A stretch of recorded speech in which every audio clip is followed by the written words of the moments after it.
This week we're going to highlight an export sales pace for soybeans that continues to outpace the USDA forecast.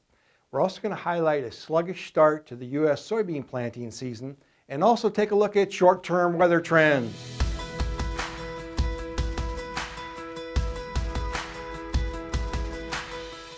Hi, this is Brian Basting with Advanced Trading.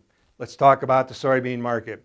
We moved into the final days of April here, and this market remains historically volatile. We're going to start out this week revisiting some slides we looked at last week, looking at a very active pace of U.S. soybean export sales.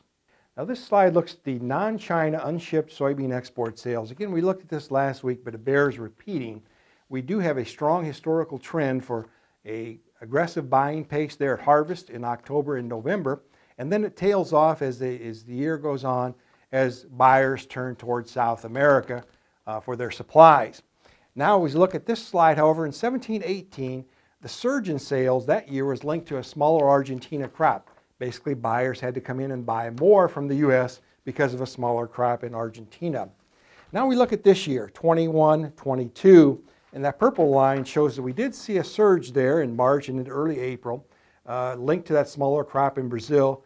But that line, if you will, is turning down. In other words, we're not seeing that line increase anymore.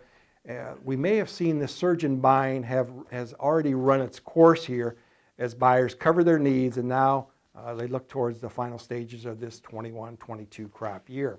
What are the implications of this surge in export sales for beans? Let's take a look at now the unshipped sales over time in a different format. What we're doing here is looking to by destinations, unshipped sales of beans to all destinations.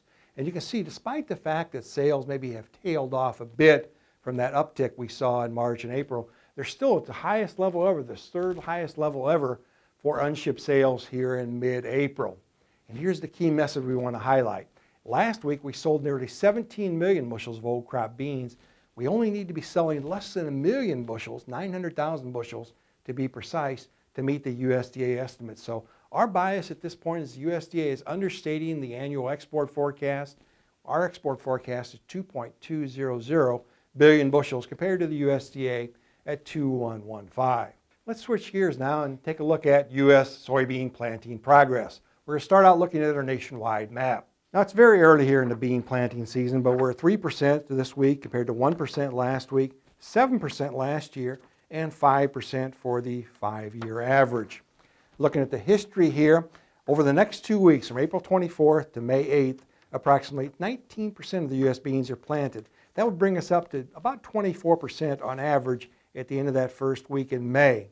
Of course, whether we achieve that level or not is going to be directly tied to the weather. Let's take a look at the short-term forecast. Our slides this week, as usual, are courtesy of T-Storm Weather. We're starting out here looking at the next 14 days, the last 14 days, beg your pardon, as a measure of topsoil moisture. You can see across the western areas here it's been quite dry. As we move further east, however, it dries out. It's still moist, but it dries out. The area I'll point out to you is North Dakota.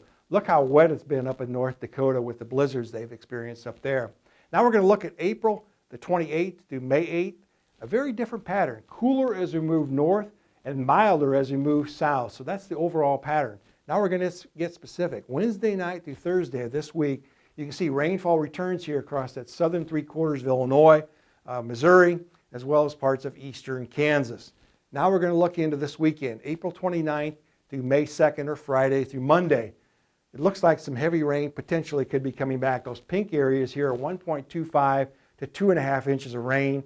And again, up in that northern plains, notice that they could get some more rainfall across North Dakota. So it may be a continued slow pace for soybean planting in those affected areas.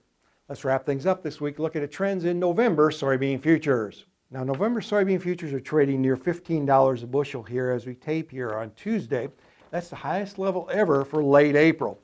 We strongly encourage you to continue to work closely with your trusted risk management advisor to manage price movement.